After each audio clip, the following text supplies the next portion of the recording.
Anne Curthoys was the Manning Clark Professor at the Australian National University and an ARC Professorial Fellow at the University of Sydney.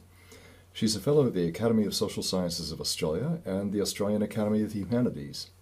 Anne kindly agreed to be interviewed about how historians view the unknowns in their discipline and how they deal with them. And you've written that there are three sources of uncertainty in history. The evidence to begin with, and then historians, and finally the narrative and analytical frameworks that are used for presenting history. If we just start with the evidence, where are the main unknowns or uncertainties in the historical record? Is it just a matter of too little data, or is there more besides? There are a lot of difficulties. There is too little data, often there's no data at all. I think also sometimes there's just so much data that you don't know how to make sense of it at all. But I suppose the issue that concerns historians most is that data is usually very selective in some way, so that it represents usually the voices of the more powerful, the more literate, the more articulate in various ways. So it's very partial. And the other aspect is too that sometimes data is just missing for irrelevant reasons. I mean, a fire might have destroyed crucial data or whatever that may be, so that you get systematic biases, but you also get accidental ones as well. In times past, as you know, some historians have tried to cast history as a kind of science, sort of like archaeology, let's say.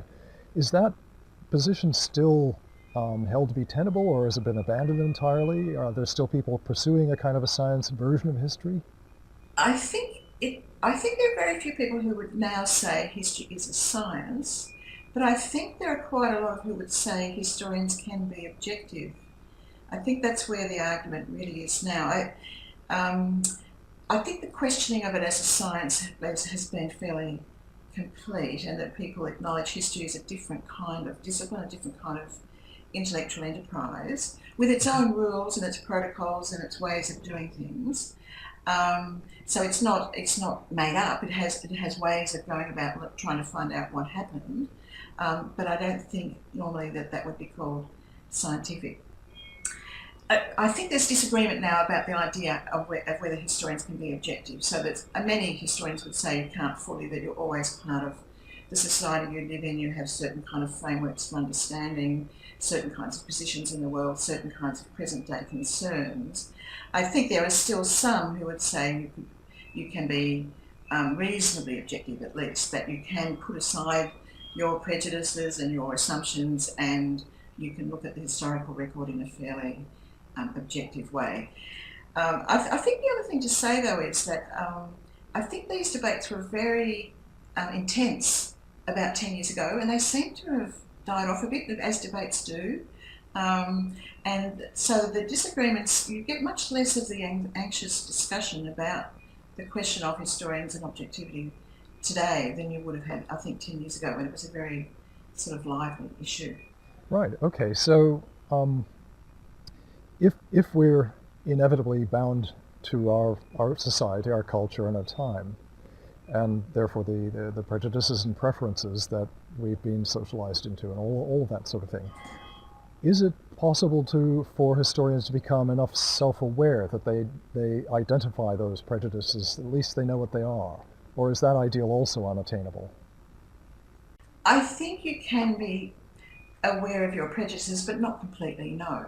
I think that I always find, for instance, if I look at something that I've written 10 or 20 years ago, I can see assumptions embedded in it that I didn't know I had then, because times have changed and I've got a different frame of reference for looking at it. And I think most historians would have the same experience. So I think no matter how hard you try, you're always going to have your ideas embedded in it. But I suppose the other thing that people would now say is that given that your assumptions and preferences are going to be embedded in what you do, perhaps another way of looking at it is to make that productive, to, instead of just trying to abandon your own ideas and your own background, try and work with it, foreground it, talk about it, be fairly directly personal if necessary, and use your speaking position and your location in a productive way. And I think that's where some of the really more recent discussion has gone, for instance, in the idea of ego histoire, which is literally the history of yourself,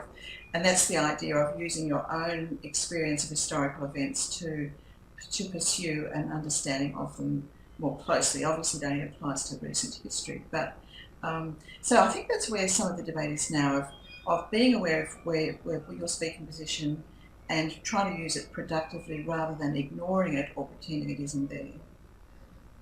Okay, that's great. So, is this what post-structuralist or postmodernist perspectives can offer us? Ways of working productively with irreducible unknowns, biases, the fact that any of us are necessarily locked into limitations along those lines?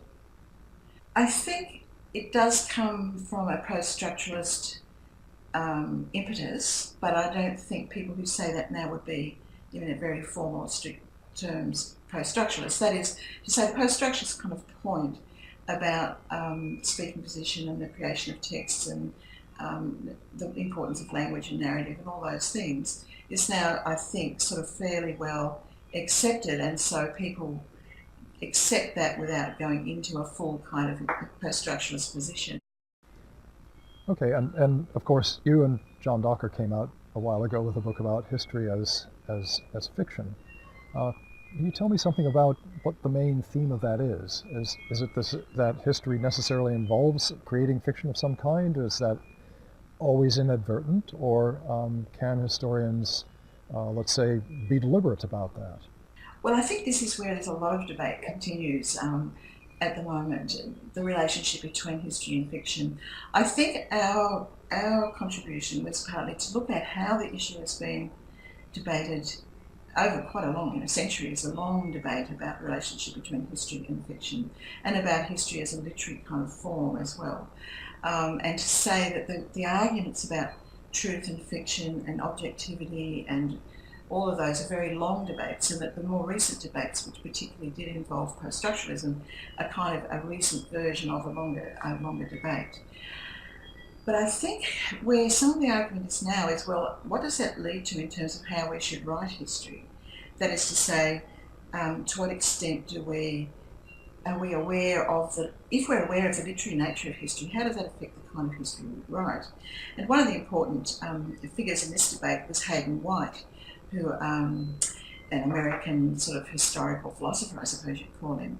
And Hayden White was very stressing the fictional nature of historical narrative. That is, there's a kind of certain implotment in the way historians write. They might not be at all aware of it, but they use it, they set up beginnings, middles and endings, they do all sorts of things that fiction writers do.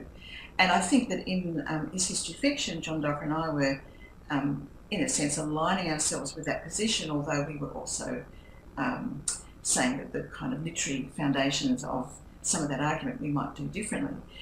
But we were aligning ourselves with the position that historians do write narrative and they do construct stories, and there's a literary and character to it that they're often not fully aware of. But I think where some of the debate now is, well, what do you do, for example, when the historical record's missing, the part of the story you want to tell, there's no record? A lot of writers, I'm not talking about historians so much, but writers will want to imagine that missing bit. They will want to speculate at least about the missing part of the story. And so you get a lot of people now who write historical fiction or mixed kind of fact fiction kind of writing, where it is based on historical research, but they also produce sections which are more speculative and sort of in a sense made up.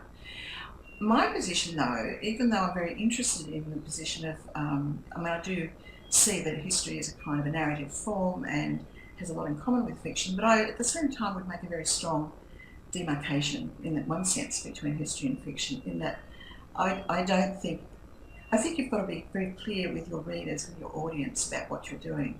That if you do speculate, you have to say it's a speculation. That if you do make a dialogue, you have to say that's what you're doing. You can't pretend that it's there in the record. And so you can mix genres and you can mix things, but you have to be very clear always that that's what you're doing. And in that sense, I would take probably what some people might think is a quite conservative position, in that historians have to be very clear about what they're doing. So, so Rutherford's books about New York and Paris, the history of Dublin, the history of these cities, They're novels, and so there's no way anybody's going to class him as an historian, or likewise Hilary Mantel with her books, wonderful books on Thomas Cromwell. I agree. I think historical fiction is a genre of its own, and I don't class it as history. On the other hand, I would say that it often helps many people to understand the past much better than they otherwise would. So I'm not averse to it or critical of it. I think we just need to be careful about our categories, really. And in fact, I think historical fiction has really taken off in the last 10 years, and that's where a lot of thinking, research, and so on about history is going. And so I suppose the other thing I would say, that always has to be a dialogue between historians, historical fiction writers, other kinds of writers, that in a way it's the dialogue about the meaning of the past that, that we all care about, but we do go about it in a slightly different way. Would it be the case that in teaching history in schools that historical fiction could play a constructive role there, perhaps? I do. I do think you could use historical fiction to capture student interest, to help them get the feel of a period, all sorts of reasons to get the more emotional side of history.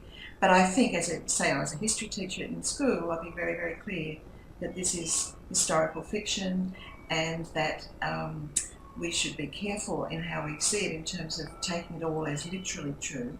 We can see it as something that helps us understand the past. I would also say that whatever period, say, an historical novel is dealing with, I would want students also to read a history. It might be a very imaginatively written history. It doesn't have to be conventional history, but it has to be something that understands itself as history and presents itself in that way. Okay, and is there anything that we haven't covered so far that you'd like to tell me about in regard to the nature of history? I would just like to say that the being involved in this project about uncertainty has been really interesting for me, because it's not quite how historians approach it. We don't really talk so much about uncertainty, and yet we're dealing with it all the time. And so in a sense it's foregrounded elements for me about the nature of our knowledge that is not quite how we would usually talk about it. So that I think it's been a productive kind of exchange. Well, this has been great, Anne. Thanks so much for agreeing to do this, and I think we'll probably wrap things up here. Okay, well, thank you. Thanks very much.